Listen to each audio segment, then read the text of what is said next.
Good morning, HubSpot Nation. Welcome to Wake Up with Customer Platform, the unofficial HubSpot morning show, where we help you discover the platform you already own. I'm Chris Carolan, and every weekday at 6 a.m. Central, we're here to make sure you're not sleeping on HubSpot's true capabilities. If you're joining live, drop a quick hello in the comments and let me know what you're building in HubSpot today. For replay viewers, timestamps, links, resources are in the comments below. Let's wake up to what's happening in the HubSpot ecosystem. 6 new to you product updates today. Let's dive in because I got some juice to get into one of these saved posts yesterday about job titles. So can't wait to get into that. Let's look at countdown timers, countdown timer and CTAs. What is it? We've added a new countdown timer to module. We've added a new countdown timer module to HubSpot CTAs. You can add this module directly to your pop-up and embedded CTAs and then surface them on your website to drive conversions. Why does it matter? Adding a countdown to your CTAs is a powerful way to highlight limited time offers just in time for Black Friday or upcoming events. Countdown timers in pop-ups are embedded CTAs. They encourage user engagement and are shown to increase conversion rates for time-sensitive campaigns. Using a countdown can be particularly valuable if your company has any limited time promotional event sales or offers. How does it work? To add a countdown to your CTA, simply select the countdown module from the editor and drag it into your asset. We've also introduced 5 new CTA templates tailored for creating pop-ups with countdowns. This is super cool. Makes things a lot easier. Set your desired end date, and the countdown will automatically conclude at midnight in your account's time zone. Note, specific end hours aren't available yet.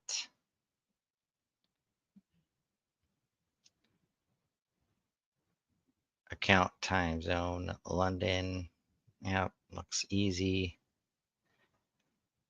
If the countdown is in a pop-up, the pop-up will automatically unpublish when the countdown ends. That's cool.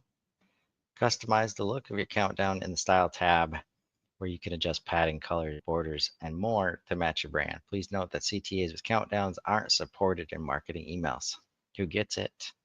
The countdown timer module is available to users on Marketing and Content Hub Starter, Professional, and Enterprise subscriptions. Join that beta. It's the little things sometimes. We know a lot of themes have that module. Now we can put it right in our CTA. Multiple email signatures. Users can now set up and use multiple email signatures in the CRM. Yay! Why does it matter as a sales rep? You tailor your emails to every recipient, and your signature is an important part of that, whether you're representing a different part of your brand, targeting prospects in a specific vertical, or even emailing in multiple languages. Personalization is key. Before, you could only store one signature in HubSpot to use when sending emails. If you wanted to change your signature, you had to manually edit the signature with every send. Blah. Or do your work outside of HubSpot. Ding, ding, ding. How does it work? To add more signatures, navigate to Settings, General Email, and Manage Email Signatures. Use the pop-up window to make changes to your default signature. And we can choose signature to edit. That is an exciting update. When adding and editing your signatures, you can change your global default signature. The global default is used when no other signature is specified, as well as for any marketing email user signature personalization tokens. To set specific defaults per connected account, use the Actions dropdown next to the account and choose Edit Default Signature. This lets you set a signature other than your user's global default to be the default when sending emails from this address. You can view the current default in a new column on the table. When sending emails from the CRM, you can change the signature from the default by clicking on the signature in the email composer or using the Insert menu. I'll read that again. You can change the signature from the default by clicking on the signature in the email composer or using the Insert menu. That seems pretty easy. In the window that opens, you can switch between your saved signatures, go to settings to create more, make one-time edits for that specific email, and save those edits to the signature going forward. When using bulk or automated sequence enrollment, the account level default signature of the form address will be used. Who gets it? This feature is available on Sales Hub Professional and Enterprise, because of course sales reps are the only ones that need to manage their signature. All right, baby steps. Good start. Let's get it in the rest of the hubs. Send emails outside of the sales team. Request the beta. Let's check it out. It is private beta, so hopefully if that's interesting for you, you can get in. Maybe also share the feedback that this is valuable to teams other than sales as well. Quickly exclude records from active lists. What is it? The ability to quickly exclude specific records or lists of records from an active list. Why does it matter? It's always been easy to exclude records from static lists to ensure they don't have specific emails or view other personalized content. But excluding records from active lists meant time-consuming workarounds like using the list membership filter, selecting a list and selecting is not a member of this list as part of your list filter criteria, or typing out every contact email of those records you wish to exclude and using the email property filter. How does it work? Now, inside any list you've created, you can go to the Settings tab, search and select any lists of members you wish to exclude from joining your active list. Search and select any specific records you wish to exclude from joining your active list. So search for any lists, search for any specific records, then click Save. Any list that contains exclusions will also have a warning above the filters of that list, saying contacts are being excluded from this list. You can also select a specific record and exclude it using bulk actions. When using test a record, you will also know when a contact meets the criteria but is excluded. Who gets it? All hubs and tiers. Pretty cool. Convert active to static lists on schedule. What is it? The ability to select when any active list will be automatically converted to a static list. Why does it matter? Managing a growing number of lists can be difficult. Once an active list meets your campaign needs, you may no longer need that list to continually evaluate new records that meet its criteria. How does it work? In the Settings tab for any active list, you now can select a specific day when you wish that list to be converted from an active to a static list. Select after inactivity if you wish for that list to be converted from an active list to a static list after a selected period where no records have joined nor left the list. Who gets it? Content enterprise, marketing enterprise, ops enterprise, sales enterprise, service enterprise, all of the enterprises. One of those cases where maybe we have a customer platform listing here as well, like we have on some other product updates. Recommended product updates. Product update was not found. Okay. Update to behavior on preference page for subscription types with a not specified status.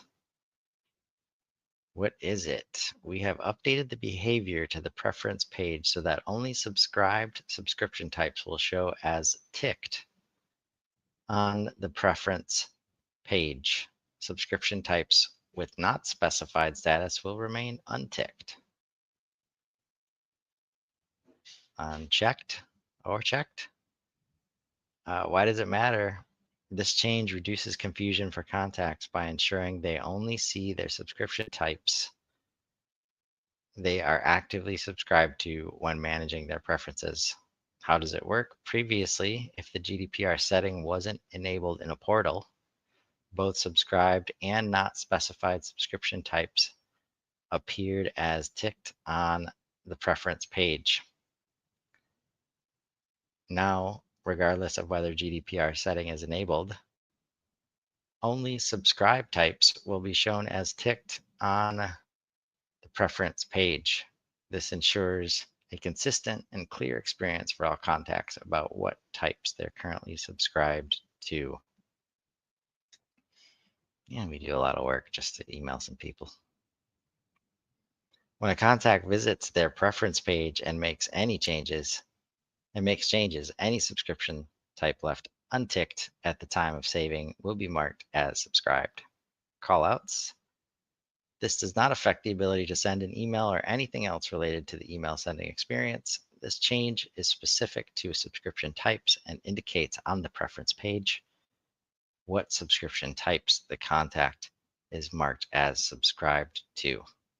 Who gets it? All hubs and tiers.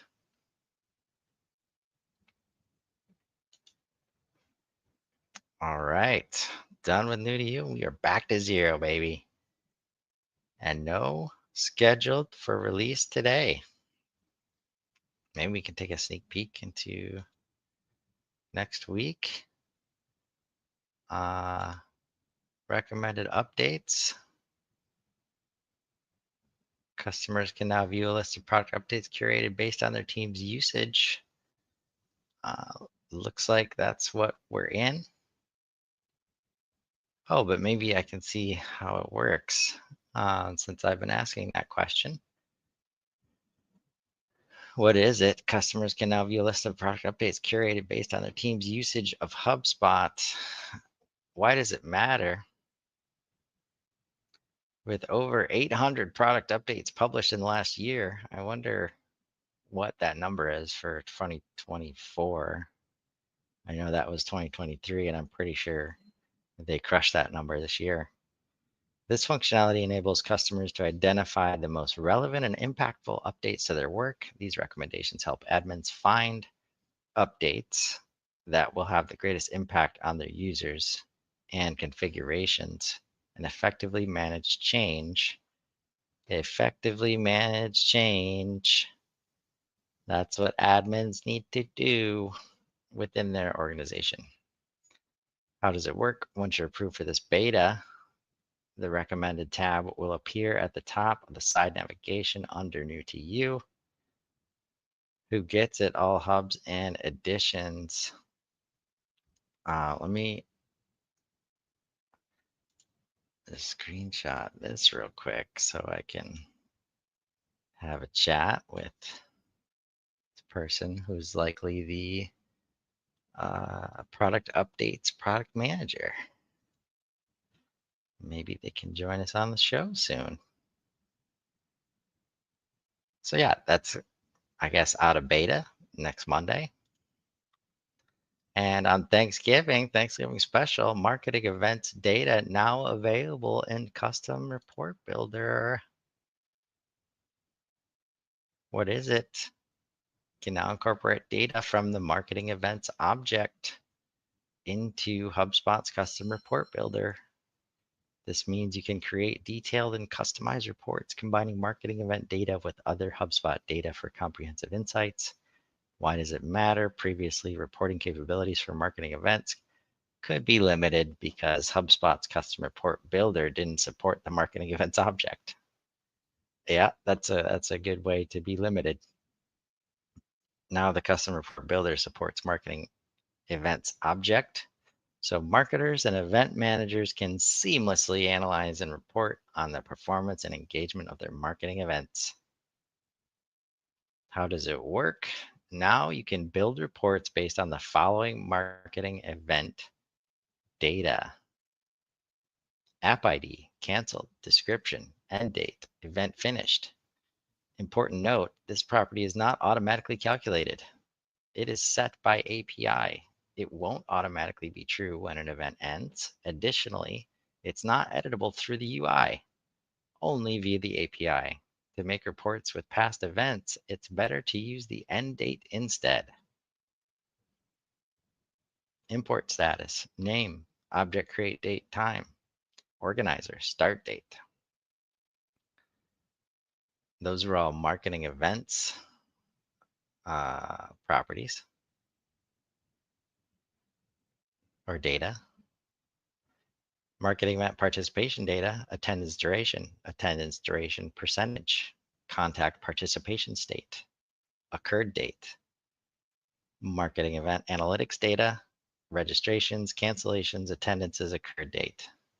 To start reporting on marketing events data in Custom Report Builder, select a primary data source like marketing event participations or marketing event analytics.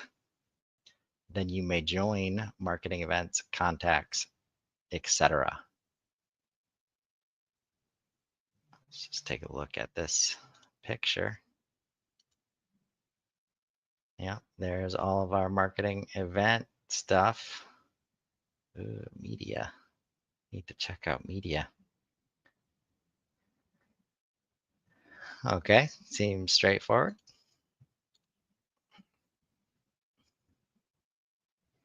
It's important to select either marketing event participations or marketing event analytics. You can see how that could be confusing. This defines whether a report will be built on top of the participation state or the registration activities of the participants.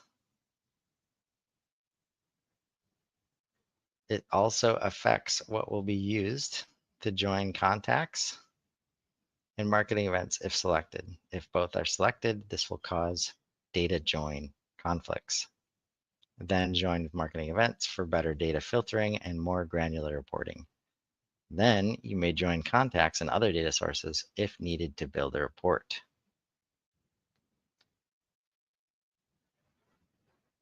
Internal note only. Pre-built marketing event report will be supported in the marketing analytics suite when released. Internal note only. Not sure what that means. Who gets it? This is available to all HubSpot customers on professional plans or above. Anybody who has access to the custom report builder. Cool. All right. Spend a few minutes on this because I think I'm going to be forcing Mr. Rob Jones to talk about it later today with me. Mr. Kevin Van Beers with a saucy post yesterday listing out all of our favorite HubSpot job titles. Can we make this a little bit bigger? Yes, we can. HubSpot consultant, CRM consultant, growth specialist, CRM engineer, growth engineer, developer, architect, solutions designer, solutions architect, platform specialist, platform engineer, platform architect, implementation consultant, implementation specialist, implementation architect. And he didn't even include the RevOps job titles. Job titles and functions within the HubSpot ecosystem are broken right now. What is all this? I've had a number of these job titles over the course of my 10 years working with HubSpot. Didn't add all of them on my profile because I'm Dutch and he doesn't give a F about a title, but it sure is confusing. Remember that word, confusing. Even more so when looking across different partners. You think that's hard? Try finding a job description for HubSpot admins that makes any sense anymore. A HubSpot consultant at partner A can and oftentimes is vastly different than a HubSpot consultant at partner B. No disrespect to anybody, but you changing colors of CTA buttons in HubSpot marketing emails all day does not make you a HubSpot RevOps consultant, in my opinion. What does it make you, though? Would be a good question to answer. With all the talk about attracting and retaining talent, I'm not sure an overload of job titles like this helps. At the same time, HubSpot is expanding at a rapid pace, so the need for more specialized roles will increase in the future. I'd say we need some sort of governance or structure or something because this is getting out of hand. Not 100% sure, but do you see this kind of crazy in the Salesforce ecosystem? Curious to hear some thoughts from people. I could also be the only one who thinks this, so flame me in the comments if you like. Always bringing some levity to the topic. Love Kevin's posts. Love his outlook. So we're going to have an impromptu discussion about it today, and I'll be sharing the link shortly. But some interesting comments here from the community. Ryan Wright says, this phenomenon seems less about the HubSpot ecosystem itself and more about the natural evolution of how humans brand and differentiate themselves. Titles like these emerge because people, namely business agency consultancy owners, want to stand out and communicate unique value in an increasingly saturated space. While it can feel overwhelming, maybe the best approach isn't to fix the system, but to adapt to it. Similar to what Matt Bolian said, learning how to communicate and differentiate in meaningful ways beyond just the job title. Kind of like stepping around an object in your path rather than letting it block your progress. Ooh, I like that phrase. Stepping around an object in your path, going beyond just the job title. Speaking of Matt Bolian, what he said was, yep, same thing exists in Salesforce. There is no fix. I recommend the title reflect how your organization is structured. Exactly. Job titles are in the hands of the organization that you're in. And it needs to communicate to the other people on your team and your organization and your customers what you will likely do for them, what you're likely responsible for, what is expected of you. The only solve is to do good work and have other people talk about it, build a brand, build a following. To which I say challenge accepted because I don't think that's the only solve. And I'll say why in a moment and look forward to talking to Rob about it later today. Finally, Jason says, welcome to my life as leader at HubSearch. Try recruiting for particular skills based on title in this world. Not possible because there's zero standardization. Agree with Matt Bolian's comment. As much as a solve would be nice, it is not possible because we're trying to solve the wrong thing, in my opinion. Orgs will call the seat whatever they feel conveys the right meaning, and it often is based on legacy naming conventions. Well said. As my team and I tell everyone in the HubSpot ecosystem, whatever your title is, Make sure your LinkedIn profile represents what you actually do so you are visible, searchable for those with opportunities to share.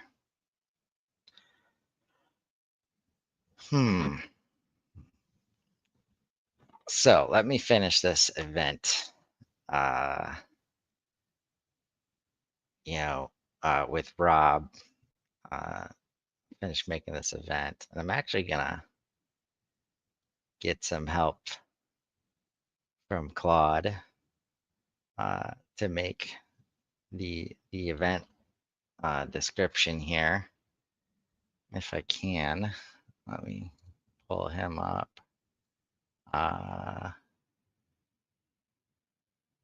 Yeah, let's get in here. Can I make it? Yeah, let's do, there we go. Okay, so, hey Claude, we want to talk about this issue on our show today. And maybe we make it an open invite round table too. What do you think?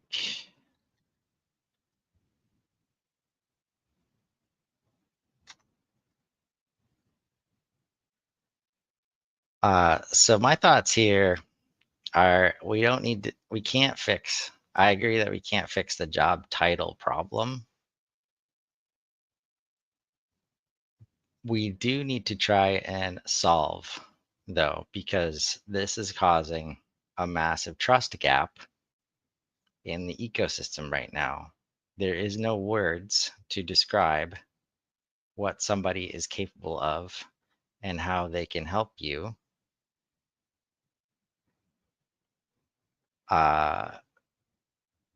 In any of these titles, including the worst offender right now, HubSpot admin. And the last thing I want to see happen is that a HubSpot admin becomes just like a Salesforce admin, because that's not going to work with HubSpot. It's already not working. We don't need more Mr. Fix-Its, Miss Fix-Its. So let's see what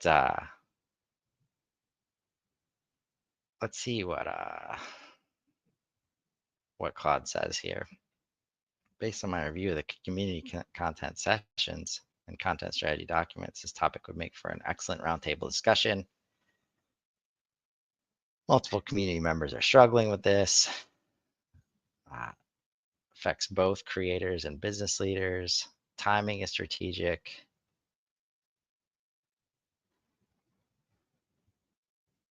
Created a strategic show brief.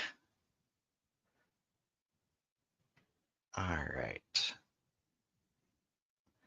So a little bit more community content focused than I was hoping for. So I'll tweak it a little bit, but I'm going to be putting a link. We're definitely talking about this today. We want people to join, like Ryan right here. So I'm going to put the link right here after I schedule it. And I look forward to talking about it more, because I've got some ideas. I think there are identity labels, if you will, that can be created. Some people like building in HubSpot. Some people don't like building in HubSpot. But they can give you a lot of help. My title over here, HubSpot coach.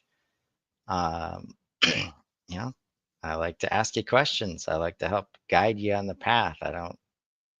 I want you to be building stuff. I want you to be maintaining your own system, because that's the best instance of HubSpot, usually internal management. I also like sharing news, sharing updates, speaking to what's possible. And that's a correspondent. That is, and we have one of those officially in the ecosystem right now, and that's Kyle Jepson. And if we don't make space for these different identities and have them and create some kind of understanding of what somebody can do as it relates to helping people with HubSpot, we're not going to solve for the trust gap. And just showing up and doing good work and being who you are, that's not going to keep up.